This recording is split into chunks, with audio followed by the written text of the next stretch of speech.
Moi drodzy, jesteśmy w zaprzyjaźnionym studio fittingowym z Krzyściem po raz kolejnym Ramczykiem. No i dzisiaj porozmawiamy sobie o temacie, który poruszam już w którymś odcinku. No, znacie przypadłość dotyczącym złego doboru siodełka i problemami, które się pojawiły w moim przypadku. No i mam nadzieję, że dzisiaj Chris mocno nam wyjaśni, opowie tak naprawdę o tym moim zdaniem bardzo słabo jeszcze rozwiniętym temacie w polskim YouTubie rowerowym.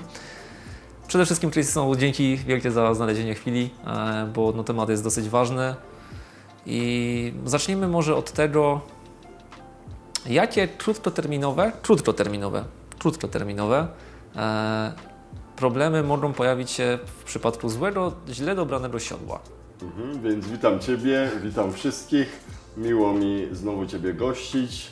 Tak, problem siodła jest dość powszechnym problemem.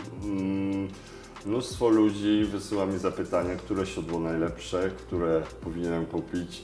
Większość już pewnie z Was jest po wymianie 5. siodła z kolei i dalej nie może znaleźć właściwego. Problem polega na tym, że problem głównie nie dotyczy siodła, tylko złego ustawienia roweru. Często w 80% przypadków. Byłem teraz na szkoleniu pod Bristolem w Anglii u Tonego Corka, jednego z najlepszych fiterów na świecie, prowadzącym szkolenia do IBFI, do Międzynarodowego Instytutu Bikefiterów, i on mówił, że pierwotnie na każdym fittingu wypróbowywał 4 do 5 siodełek, żeby dobrać właściwe. Kiedy jego metodyka jak gdyby ustawiania roweru, wysokości nachylenia, balansu poprawiła się znacznie, zmniejszył ilość siodeł do 1-2 podczas fittingu. Okazało się, że w większości przypadków jest to źle ustawiona wysokość, złe ustawione nachylenie siodełka i właśnie za pomocą swojej metodyki, której się uczyłem przez tydzień w Anglii, pomogło mu to wyeliminować te problemy. Ja nie mówię, że teraz wszystkie siodła są dobre. Oczywiście należy dobrać siodło właściwe do swojego kształtu miednicy, natomiast łatwiej dopasować obecnie mu siodło, a także i mi. Dlaczego ludzie w ogóle wpadają na pomysł, żeby zmienić siodło? No pojawia się jakiś dyskomfort czasami podczas jazdy. Tak. Jest kilka problemów z siodłem. Miejsce, na którym siedzimy. Przyjęto, że... pokażę pewną rzecz. Siedzi się na guzach kulszowych, czyli tych kościach, które wystają. Odbija się, wiele sklepów się reklamuje, że dobiera siodło profesjonalnie. Też mam taką podkładkę z Pro. Siada się, odbijają się guzy kulszowe. Problem polega na tym, że nie do końca siedzimy na guzach kulszowych. No właśnie. No, nie siedzimy. Siedzimy tak naprawdę na łuku łonowym. Łuk łonowy tworzą 2 gałęzie łonowe. Czyli tu są guzy kulszowe. Nie siedzimy tak na siodełku, tylko siedzimy tak na siodełku, na łuku łonowym. Tu jest spojenie łonowe, gałęzie, które tworzą łuk łonowy, guzy kulszowe. Mierzy się guzy kulszowe, ponieważ łuku nie jesteśmy w stanie odbić w takim badaniu. Jesteśmy jedynie w stanie odbić guzy kulszowe. Guzy kulszowe następnie porównujemy z szerokością siodełka, które mierzymy tutaj. No sorry, nie bardzo. Wszystkie firmy tak to promują jako profesjonalny dobór siodła. Niestety nie jest to zgodne z prawdą i w latach mojej praktyki wyszło, że nie bardzo. I właśnie tutaj od razu prostuję, bo u mnie pojawia się problem właśnie na nie guzach kulszowych, nie w samym siedzeniu z tyłu, nie problemem jest obolały tyłek, natomiast jest właśnie więc jak to się nazywało? Łonowe? Łuk łonowy. Łuk łonowy. I tam pojawia się problem, kiedy zwłaszcza w mojej pozycji, jak widać, ja mam dropa dosyć sporego, jestem w agresywnej pozycji, kiedy pochylam się mocniej i jadę mocniej agresywnie, właśnie to pochylenie jest mocniejsze i tam się pojawia dyskomfort, prawda? Przede wszystkim siedzimy na łuku łonowym, czyli tutaj. Tak siedzimy na dokładnie siebie. tak. Im bardziej jest pozycja agresywna, tym bardziej siedzimy tutaj. No na guzach siedzimy później rotacja kręgosłupa, musielibyśmy siedzieć na rowerze miejskim. Na rowerze miejskim, dokładnie. Im bardziej agresywna pozycja, tym bardziej siedzimy na łuku łonowym. Jeśli jesteśmy na czasówce, czyli time trial i już właściwie rower, siodełko do czasówki mogłoby wyglądać tak. Tylko ta część jest potrzebna. Czasami ktoś się przygląda, to jeszcze są otejpowane siodełka po bokach, właśnie nie z tyłu, tylko po bokach w pierwszej warstwie, żeby ten tyłek się nie ruszał. Tak, tak. Obcina się z przodu, żeby się zmieścić w przepisach UCI. Teraz już są siodełka robione krótsze, właśnie żeby zmieścić się w tych 5 cm od środka supportu. Wcześniej się obcinało siodełko, niektórzy dalej to, bo nie zawsze siodełko krótkie jest dobre. Później powiem dlaczego. No i im bardziej pozycja aerodynamiczna, im bardziej czasowa, tym bardziej siedzimy na łuku łonowym.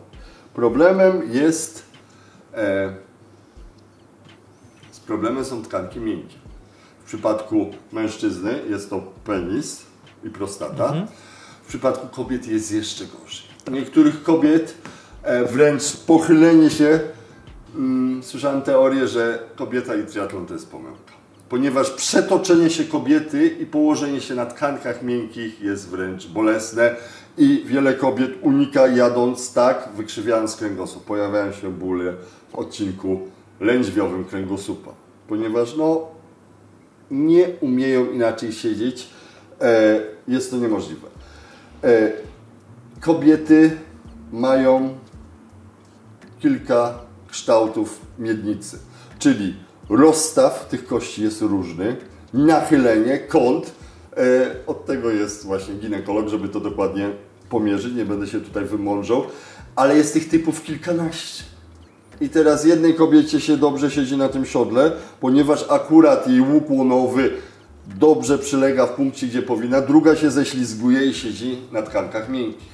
Jest tych typów kilkanaście, więc dobranie siodła jest mega trudne. Trudne w przypadku mężczyzn, jeszcze trudniejsze w przypadku kobiet. Badanie guzów kulszowych, niestety nie sprawdza się w praktyce. Okej, czyli mamy tak naprawdę krótkotrwałe problemy, wynikają po prostu z przesunięcia i rotacji miednicy. No i są to po prostu krótkie bóle. No a jak wygląda sprawa w długiej perspektywie? W długiej perspektywie wysyłane są osoby do mnie z problemami z prostatą. Od urologa, słusznie. I najczęściej okazywało się, że był to problem z ustawieniem wysokości siodełka. Siodełko było zdecydowanie za wysoko, a w niektórych przypadkach z ustawieniem złego kąta siodełka, które było ustawione zbyt wysoko i to powodowało problemy urologiczne, problemy z prostatą. Fajnie, że urolodzy wysyłają do Bikefittera, mają tą świadomość, bardzo mnie to cieszy. No i rozwiązaliśmy problem, dostałem później feedback, jest ok, jest wszystko dobrze. Świetnie. Także przy pierwszych takich problemach urologicznych z prostatą powinniśmy jak najszybciej skonsultować się z urologiem, no i udać się do Bikefittera, ponieważ nie są to rzeczy, które powinniśmy lekceważyć. U kobiet występują otarcia tkanek miękkich, ponieważ my mamy penisa, którego możemy sobie odłożyć i nie ocieramy się. Poza tym on nie jest tak wrażliwy jak tkanki miękkie u kobiet. Następują otarcia. Słyszałem nawet opowieść, że z tych otarć może powstać rak. W niektórym przypadku u jednej ultratriatlonistki, która jeździła dalej, niby leczyła te otarcie, występował tam stwardnienie. Ona to leczyła, ale jeździła dalej i powstał rak złośliwy i niestety zmarła. Także są to rzeczy, których absolutnie nie powinniśmy lekceważyć. Mówisz o kobietach, że one są mocniej narażone, natomiast w przypadku mężczyzn no jeszcze pojawia się problem z jądrami i ich prawidłowym ułożeniem też na siodełku i potem w czasie pracy naciskiem na nie. Jak siodełko może wpłynąć na ustawienie i tak naprawdę brak odczucia zmęczenia i w ogóle dyskomfortu na Musimy jądrach? przede wszystkim szukać siodełka, które tworzy jak najmniejszy nacisk na przód, na prostatę, na jądra. Są różne kanały, jest nasieniowód, którego przyblokowanie i ucisk powoduje często spotykane u nas problemy z oddaniem moczu. Czyli zatrzymujemy się i po prostu nie umiemy się wysikać. Nie? To oznacza, że ucisk na nasieniowód bądź inne kanały prowadzące do naszego penisa, naszych jąder są uciśnięte i występują to są krótkotrwałe komplikacje. Jednak lekceważenie ich i ponawianie tego ucisku spowoduje długotrwałe komplikacje. No, zwłaszcza u osób, które spędzają w siodle naście godzin w ciągu tygodnia, to na pewno jest to jakiś problem długotrwały. Tak. No, a propos właśnie ustawienia jąder. Wspomniałeś już wcześniej o długości siodeł i ich budowie. Teraz niezwykle modne zaczynają się robić krótkie siodła, tylko że nie zawsze świadomie, dlaczego one są krótkie, bo fajnie wyglądają i prosi na nich jeżdżą. Tak. A po co są budowane krótkie siodła? Już pokażę, o co chodzi. To jest taki mały trik. Pierwszą różnicą jest szerokość siodła. To znaczy dla mężczyzn też są 152, jednak częściej preferowane są to siodła dla kobiet. To jest siodło Falcon, wersja damska, wersja męska. Jest troszeczkę inaczej wyprofilowane. To siodło jest szersze, 152, to siodło jest 142, co nie jest zasadą, bo może być mężczyzna o szerokich biodrach i potrzebować siodła 152, które mu da lepsze podparcie i stabilniejszą pozycję. Więc siodła się różnią szerokością. Obecnie preferuję wszystkie siodła z otworem w środku, zarówno dla kobiet, jak i dla mężczyzn, żeby odciążyć nacisk na prostatę i tkanki miękkie.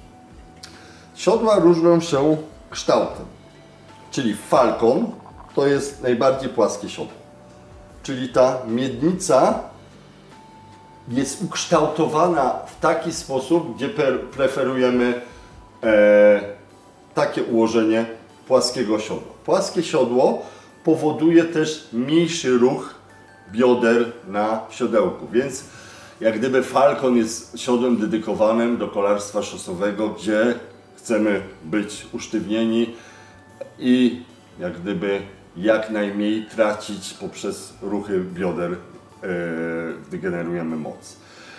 Nie każdemu takie siodło pasuje. Ktoś ma kształt miednicy taki, że tak opiera się łukiem łonowym na tym, że totalnie nie może jeździć na takim siodle. Następnie mamy Griffon. Jest to dużo wygodniejsze siodło. One jest lekko bardziej zakrzywione tutaj. Więc możemy jak gdyby wygodniej osadzić się. Jednak mówię, to zależy od kształtu miednicy. To nie jest powiedziane, że Griffona ładuje do off-roadu i do gravela. Choć tak, w większości przypadków od tego zaczynam. Natomiast może być ktoś, kto po prostu preferuje Falcona na roweru gravelowym. I ja mu nie będę zabraniał, ponieważ to jest siodło jak gdyby dedykowane do obniżonej pozycji, jeśli mu się na nim dobrze siedzi. Kolejnym siodłem... Ja się uśmiecham, bo bardzo częstym jest komentowanie, zwłaszcza osób, które są mocniej doświadczone życiowo i starsze, że kup to siodło, bo mnie ono leży, ono jest najwygodniejszym siodłem, jakie mam. Ale to nie znaczy, że dla Ciebie będzie ono komfortowe. Tak. My wszyscy, każdy jest inaczej zbudowany. Każdy ma inny rozstaw guzów kulszowych, ale to jest nie wszystko. Inna grubość, szerokość rozstawu gałęzi łonowych, przez co inny łuk łonowy się tworzy. u kobiet jest w anatomii rozróżnianych kilkanaście typów miednicy. Nawet nie wchodzimy w to, bo to jest rzecz dla ginekologa, który to studiuje przez wiele, wiele lat. Natomiast no, powiedzenie, że moje siodło będzie tobie pasowało, jest absolutnie błędne. Ponieważ masz inny kształt miednicy. Nawet nie jestem w stanie powiedzieć jaki, bo bym musiał zrobić ci rentgena. Mało tego, jak zrobić ci rentgena, musiał być specjalistą od tego, żeby porównać nasze różnice w kształcie miednicy. Kończąc o siodełkach, to jest siodełko Tunix. Ono jest najbardziej zaokrąglone z tych wszystkich. Więc mamy płaskie, lekko zaokrąglone, mocno zaokrąglone. Siodełka, o których pytasz, krótsze, to jest takie pewne oszustwo, nie oszustwo, to jest siodełko front forward. Na nim, zobaczcie, jak są pręty ułożone, gdzie siedzimy. Tu siedzimy tutaj, tu siedzimy tutaj. Czyli to jest siodełko, które pcha nas do przodu. Po co? Ponieważ wchodzi pan, który jest nie za bardzo rozciągnięty, nie za bardzo wytrenowany, wchodzi na najbardziej wyszczynową maszynę i mówi: rycz jest za daleko, nie sięgam do kierownicy. To siodło będzie dla pana świetne. Siada i faktycznie, wow, nagle super pozycja. Dlaczego? Ponieważ on się przesunął do przodu. Krótsze siodełka skracane z przodu są też z powodu przepisów UCI, ponieważ od środka suportu do siodła nie możemy mieć, do czubku siodła nie możemy mieć mniej niż 5 cm. Więc pierwotnie kolarze obcinali sobie siodełka, no ktoś wpadł na pomysł, po co mają sobie szpecić siodełka, zrobimy krótsze. Więc to są dwie rzeczy, dla którego takie siodełka zostały stworzone. Problemem w tych siodełkach dla mnie, dla mojego kształtu miednicy, jest to, że tu jest za szeroko z przodu. Czyli ja się opieram tutaj łukiem, a tu jest za szeroko. Ja mam dość rozbudowane uda i przywodziciele i niestety przyczep górny przywodziciela mocno naciska tutaj i po prostu mój mięsień, przywodziciel wielki jest zrujnowany. I mamy podobną przypadłość, bo też w tej chwili jeżdżę właśnie na krótkim SP i on też jest za szeroki, tak. Właśnie na samej końcówce. Tak. Obecnie jeżdżę na Falconie, który jest szeroki tutaj, a wąski tutaj. I jest mi na tym siodle najlepiej. Co nie znaczy, że jest to siodło idealne. Jeśli chodzi o siodła idealne, to właśnie z Tonym. On również uważa, że nie ma siodła idealnego. Z czego to wynika? Być może z zbyt małej konsultacji przy tworzeniu siodeł z Bikefittera. Najczęściej są to siodła kopiowane. Jedna firma tworzy jakieś badania, a reszta firm po prostu kopiuje, bo ten typ siodeł jest we wszystkich firmach. Są to siodełka typu Power. Spec to wymyślił, reszta firm to skopiowała. I tak samo jest z pozostałymi siodełkami. Nie ma siodeł idealnych, dlatego w niedalekiej, mam nadzieję, z przyszłości postaramy się z Tonem stworzyć idealne karbonowe siodełka. Jednak do tego potrzeba dużo pracy, dużo testów. Jednak myślę, że Tony jest najlepszą osobą, która jest w stanie takie siodło stworzyć.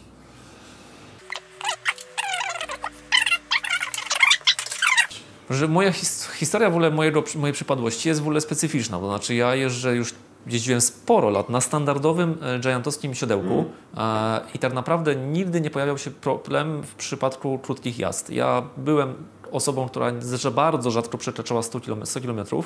Raczej aktywizowałem się mocno w krótkich dystansach i robiłem treningi po prostu krótkie, intensywne, ale do 3 godzin maksymalnie.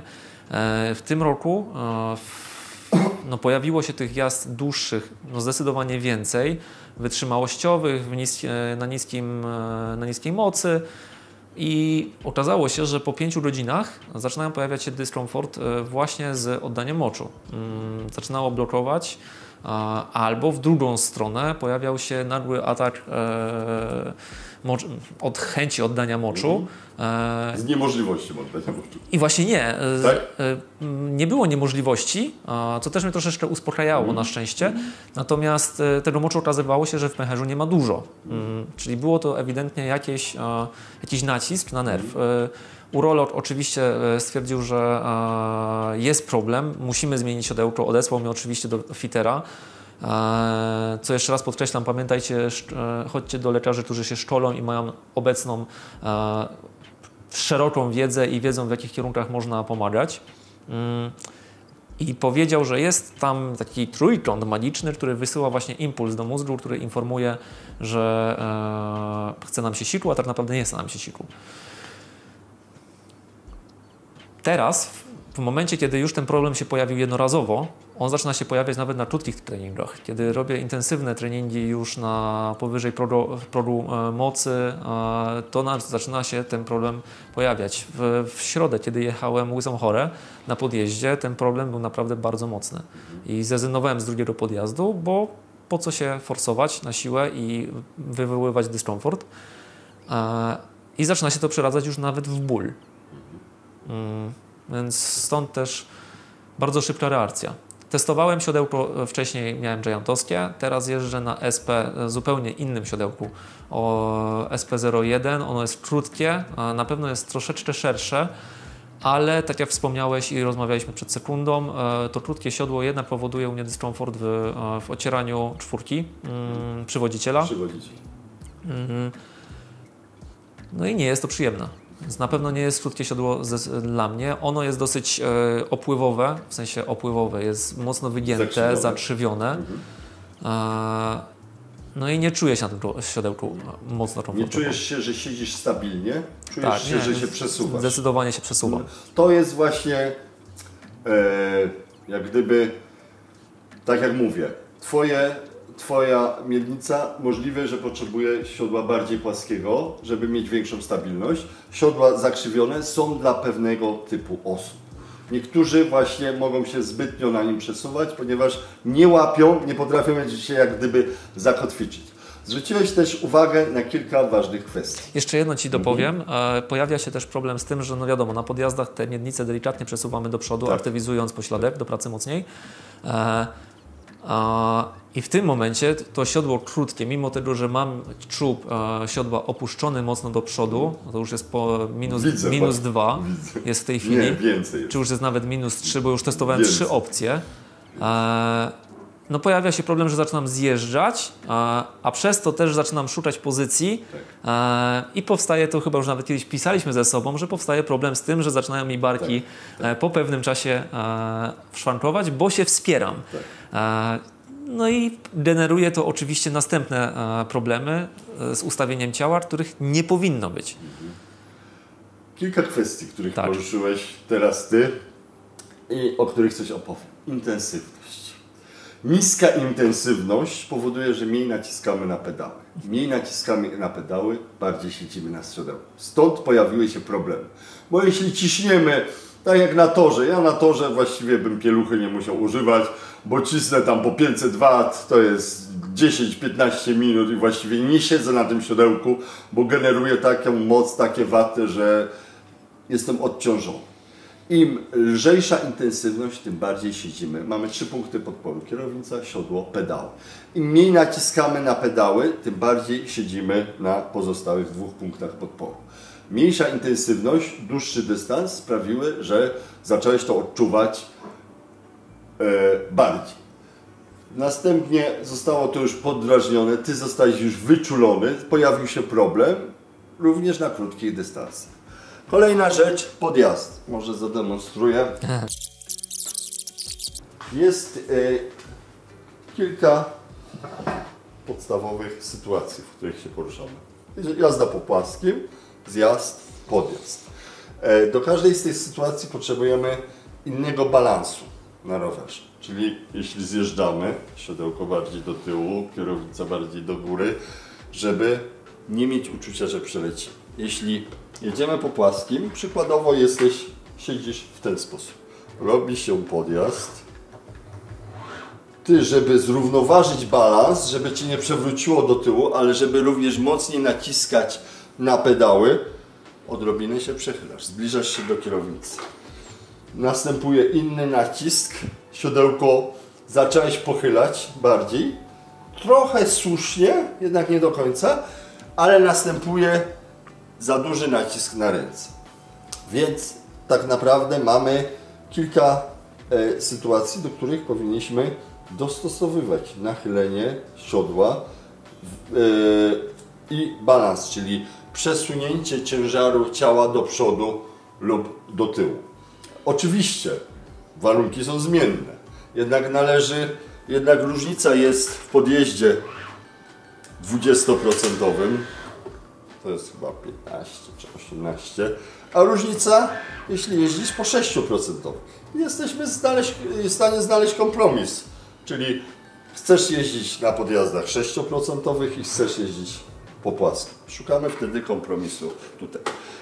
Takie wychylenie tego siodełka, ja zaraz sprawdzę, pochylenie do przodu. Mówisz, że 2%, ja widzę, że to jest więcej niż 2%, ale zaraz sprawdzimy. I dalej jest Ci niewygodnie i dalej oznacza, że to siodełko jest złe, bo już wyszedłeś poza zakresy, dalej szukasz, dalej nie jest dobrze. No niestety, część osób przychodzi właśnie z nachylonymi siodłami, nawet 13 stopni, szukając, no bo tak miałem ucisk z przodu, więc pochyliłem z 8, było za mało, nachyliłem na 13. No to definitywnie skreśla to siodełko. Oznacza, że to siodełko jest złe i należy je zmienić po prostu. 11 stopni. Tak myślałem. Na pewno nie 2. 10 stopni. Więc to jest... Oczywiście, no te siodło jest nawet dość płaskie, więc nawet od miejsca, w którym siedzisz, jest to dalej około 9 stopni. Więc no zdecydowanie nie powinniśmy tak jeździć. Dlaczego? Ponieważ przy tak nachylonym siodle nie siedzisz w ogóle prawidłowo, szczególnie na podjazdach, zsuwasz się i cały ciężar idzie na ręce. I niestety za jakiś czas padną Ci dłonie. Pewno już padają i dłonie nie, u mnie tam jest inny problem z barkami, ale to... Z barkami, no tak, bo jeśli tworzysz nacisk na dłonie, to idzie wszystko na barki. Także zaczniemy może od zmiany siodła. Ja właśnie tak na podstawie wywiadu, nie to żebym chciał Ci wcisnąć to, co mi pasuje, ale właśnie Falcon. Dobra, robimy cięcie i zaczynamy się bawić już na rowerze. To ja idę się przebrać? No, tak jak Ci proponowałem, zakładam Ci siodło Falcon, które jest wąskie z przodu. Z tego, co mi mówisz, zakładam, strzelam, bo tego nie wiemy, z czegoś trzeba zacząć, że spróbujemy od siodło Falcon, ponieważ bujasz się na siodełku, które jest zakrzywione, więc wybrałem Ci najbardziej płaskie siodełko. Jeździsz dość intensywnie, więc też chciałbym mocne podparcie, żebyś ładnie generował moc. I wąskie z przodu, bo tak jak mówisz, ocierasz przywodzicielami wielkimi. Oczywiście otwór w środku, żeby odciążyć prostatę. Z Anglii przywiozłem kilka nowinek. To jest taki fajny miernik, którym możemy pomierzyć wysokość siodła.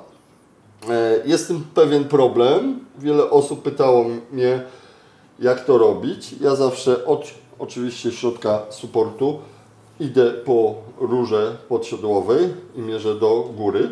Natomiast to urządzenie pozwala jeszcze bardziej dokładnie mierzyć mi wysokość siodła, ponieważ tu jest szerokość 7 cm, którą mogę sobie wyregulować.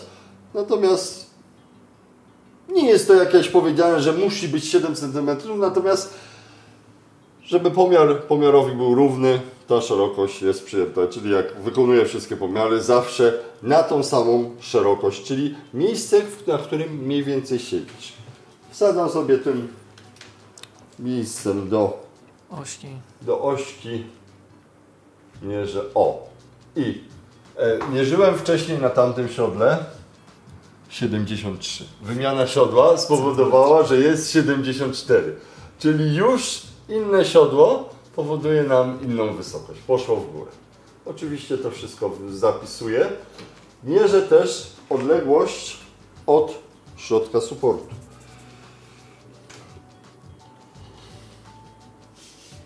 Jak nam się przesunęła? Również do miejsca, gdzie siedzisz. Czyli tutaj. Również się zmieniła o centymetr. Czyli tamte siodło było, tak jak mówiłem, front forward.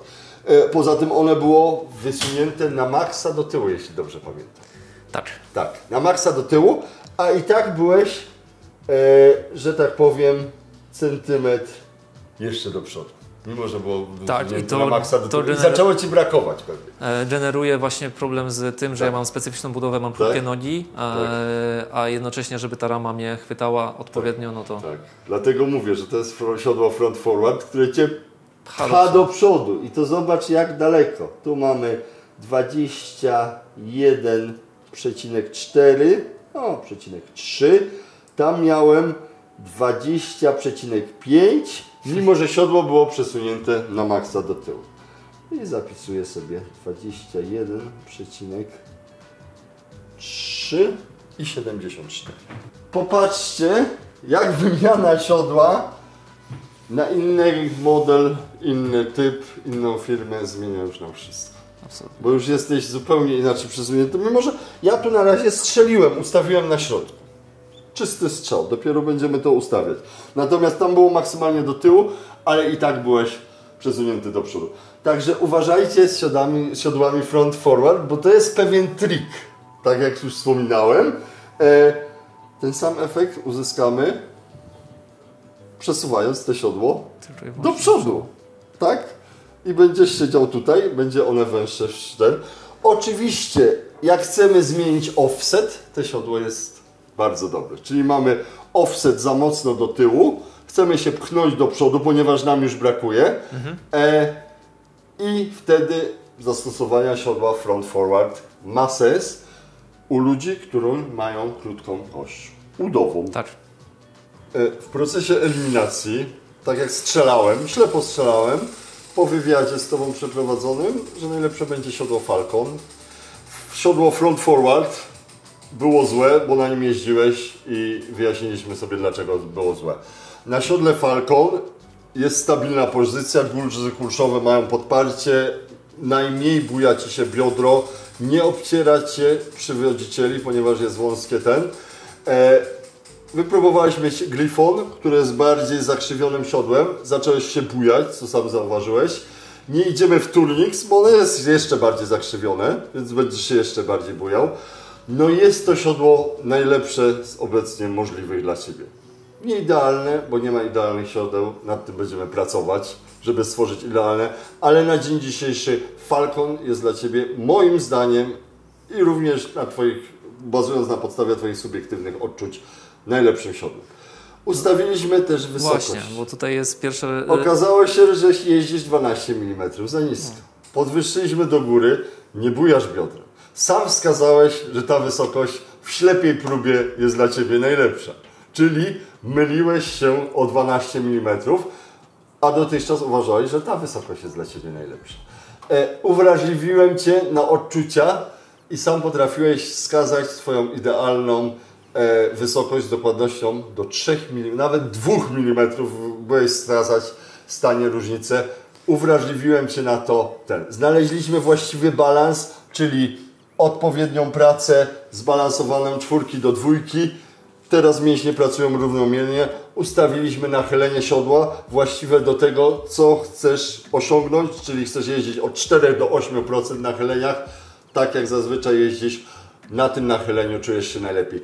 Odrobinę za mocniejszą presję na ręce będziesz czuł na płaskim, ale tak jak mi mówisz, na płaskim nie skupiasz się, wytrzymasz to, nie będzie to zbyt duże obciążenie, ale na 4-8% będziesz wymiatał teraz. Na płaskim mam przejechać na podjazd. Masz dojechać na podjazd i masz wymiatas na 4-8%. Zrobiliśmy za pomocą testu balansu, że czujesz się idealnie, że grawitacja powoduje, że ciśniesz najmocniej w pedały w tym ustawieniu. Mamy to. No i dokładnie, mamy to. Teraz kwestia tego, jak będzie się zachowywało Tak, oczywiście w teraz praktyce. idziesz w teren, jeździsz i dajesz mi feedback, ewentualnie coś możemy skorygować, ale myślę, że na chwilę obecną jest to Twoje idealne ustawienie. No i też przede wszystkim bardzo ważne jest to, że skorygowaliśmy szybko i przestałem czuć nacisk w ogóle na prostatę i na jądra. Tak. I no to jest clue, bo wkurzenie jest... Mimo, że miałeś wcześniej Tak. 11 stopni, teraz mamy 4 z małym hakiem i czujesz jeszcze nacisk. Tada. Więc nie szukajcie na siłę, pamiętajcie zawsze wizyta u fitera, U profesjonalisty. u profesjonalisty, wykształconego fitera, bo to jest niezwykle ważne. My zawsze zapraszamy, jeżeli jesteście na Śląsku, do Chrisa, a nawet jak nie jesteście ze Śląska, warto, wybierzcie się Tak. i jeździcie bez dyskomfortu. Szosa, ostatnio mówili w poprzednim wywiadzie, szosa ma nie boleć. Dokładnie. Dzięki. Super, dziękuję Ci bardzo po raz Dzięki. kolejny.